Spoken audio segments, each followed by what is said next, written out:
topic number 6 is a sad one, honestly. When this is, rest in peace to Demaryius Thomas, the great wide receiver for the Denver Broncos and played here in New England for a short stint, but everybody loved him. Just a great guy. And when I saw this, I was actually heartbroken. Yeah, as soon as you hear Demaryius Thomas, first of all, I did a double take. I'm like, wait, wait, what? And then you think, okay, did he, unfortunately, the first thing you think, because he's so young, you say, did he commit suicide? Was there an overdose? What happened here?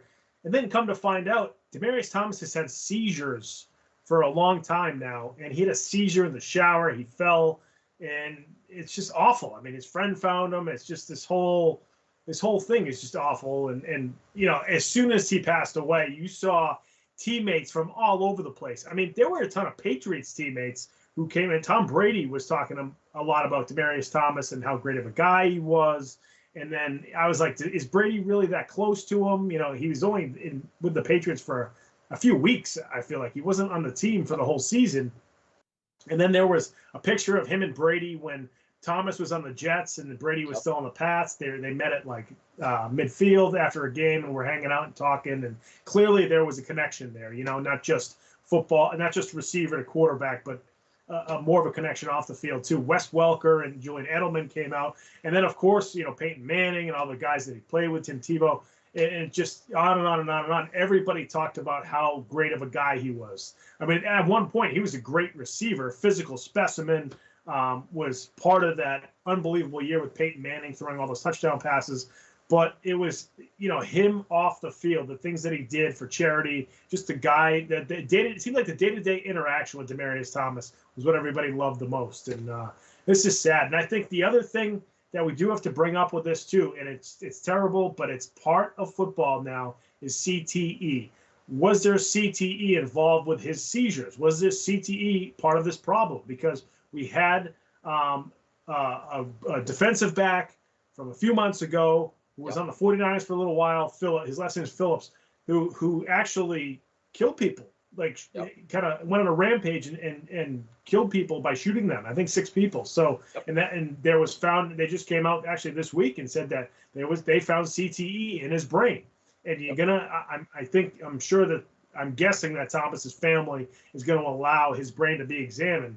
And it's I hate to say it, death is interesting, but it's going to be interesting to see if he's got CTE, because he's sort of not quite a super young. I mean, he's 33, so he's young, but he's kind of part of that generation where they're trying to phase out concussions as much as possible.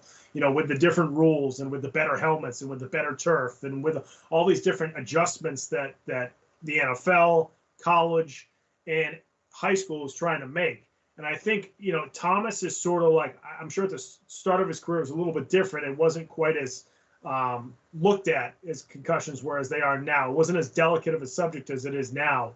But he started that, this next wave of football players who retire, who unfortunately they have to pass away in order to look at their brains. But I think it's going to be interesting to see these younger players, how much CTE they have, because then they can determine, are we doing enough, or is the things that we're doing working? Or are there other things that we need to try to do to help prevent concussions further and help prevent CTE in situations like this? No, I think you bring up a great point with that. And I wonder if the family is going to allow that as part of post-death, because I think that'd be really key to know if those were causing his seizures, and not only key for the family, but key for everybody else, I think, to know, because like you said, he was 33 years old. So it's like, when I saw that, I'm 37 years old. And I saw that, and I'm like, man, that's way too young for this young man to be going away, to be honest, to be losing his life. So it was extremely sad. And like I said, I've got so many fond memories of him, mainly when he was a Bronco, because he just dominated, man. In my opinion, if he's not the greatest Bronco wide receiver in the history of the game, there's only one other guy I can think of that would be close, and that's Ed McCaffrey. Ed McCaffrey was a dominant Broncos wide receiver. I honestly want to say Demaryius Thomas, during his dominant years, was more of a dominant threat than Ed McCaffrey was in his best years. So I want to say this guy was the best wide receiver in Denver Broncos history. And man, it's just so sad to lose him. And like I said, came to New England, played in a couple preseasons, caught 2 touchdowns in one preseason game, I believe, from Jarrett Stidham. and showed some flashes there. And then, unfortunately, the Patriots did trade him to the Jets, which even that was a shock because we needed the depth at wide receiver. But I think even still at that point in his career, a lot of teams still valued him because of what he did in Denver, that the Patriots got a high draft pick for him from the Jets, as high as it could be for an older player. So I think that played into why the New England traded him away. But you brought up that moment that he had with Tom Brady. Not only did they have that moment pregame, Tom Brady brought him a gift. He brought him a gift right there in that moment. Like you said, they had really only played with each other for a few weeks.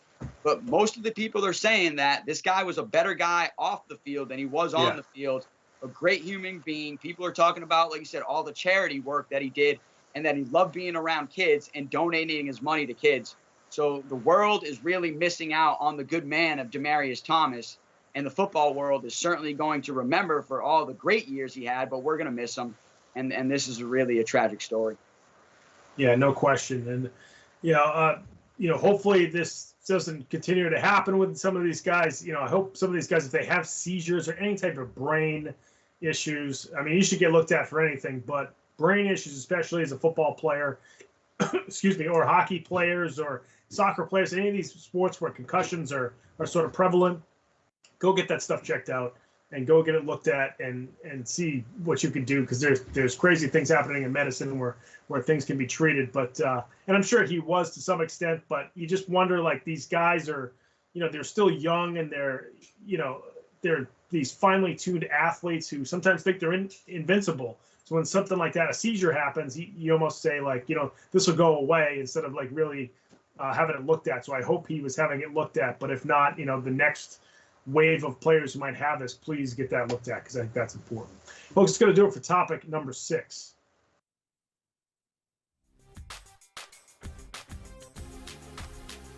Moving on to topic number 7.